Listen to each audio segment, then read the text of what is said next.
Hello everyone, আসসালামু আলাইকুম।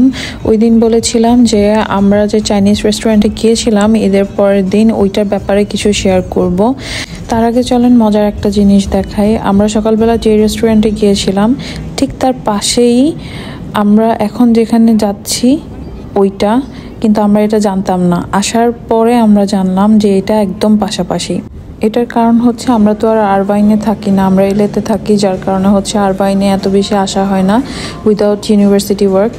তো এই রেস্টুরেন্টটার নাম হচ্ছে youngs chicken breast rice. Chinese যেই ডিশটা আজকে আমরা খেতে আসছি ওটার নাম হচ্ছে হুয়ামেংজি।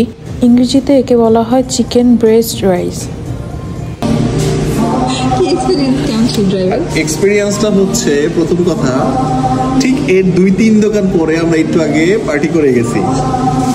এরপরে আমরা অর্ধেক এলের মতো চলে গেছি, তারপরে বালবা বিচে গেছি, ওখানে ঘোরাঘুরি করে মনে পড়ছে আমরা হোমেন্সি খাবো। আমি রাস্তা দিয়ে আসার পরে আমি মনে করো 2-3 মিনিট আগে আমার মনে হচ্ছে যে আমি টার্ন নিবো, টার্নটা আমার পরিচিত লাগতেছে, একটু বাঁকাটারা টার্ন, মানে কই যেন দেখছে একটু পরে দেখি আরে আমি যেখান থেকে টিকটকে পার্টি করে গেছে ওখানেই আসছি। এটা কোনো কথা? একই জায়গায় আমরা আসছি, অবশ্য এখানে ছিলাম, খেয়ে যেতে পারতাম। রেস্টুরেন্টটা দেখতে অনেকটা ক্যাফের মতো লাগতেছিল, একদমই কোনো ধরনের সাজসজ্জা সেরকম ছিল না। মানে বলা যায় যে চাইনিজ লোকাল যে সমস্ত দোকানে আমরা খাইতাম এই ডিশটা ওইগুলোর মতোই। এইবার দেখেন যে আমরা কি খাইতে আসছি। ও এই জিনিসটার যে প্রেজেন্টেশনের স্টাইলটা, এটাই আমার কাছে সবচেয়ে বেশি ভালো লাগে, যেটা চায়নাতেও ছিল। আমি অনেকবার আমাদের সোশ্যাল মিডিয়াতে এটা শেয়ার করছি। কেমন? সেম টেস্ট, সেই। আর স্পাইসি করছে, মজা লাগতেছে।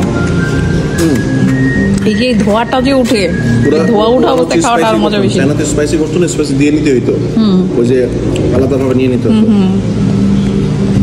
এই তো আজকের দিন এখানেই শেষ। হুয়ামেংজি খেয়ে তারপর সাথে সাথেই আমরা এলের উদ্দেশ্যে রওনা হয়ে গেলাম, কারণ আজকে আমাদের আর একটা দাওয়াত আছে, সো সেখানেও যাইতে হবে। আর ওইটাতে না গেলেই না, কারণ ওইটা রিলেটিভের দাওয়াত, তো ওরা রাগ হয়ে যাবে। সব কিছু মিলায় আজকে অনেক বেশি টায়ার্ড হয়ে গেছি। বলা যায় যে কাজ, ঘোরাঘুরি, খাওয়া দাওয়া, এখন আবার দাওয়াত আছে, সেখানেও যাইতে হচ্ছে। তো আজকের ভিডিও এখানেই আমি শেষ করব। নেক্সট কোনো ভিডিওতে আবার দেখা হবে ইনশাল্লাহ। ভালো থাকবেন, সুস্থ থাকবেন। আল্লাহ হাফিজ।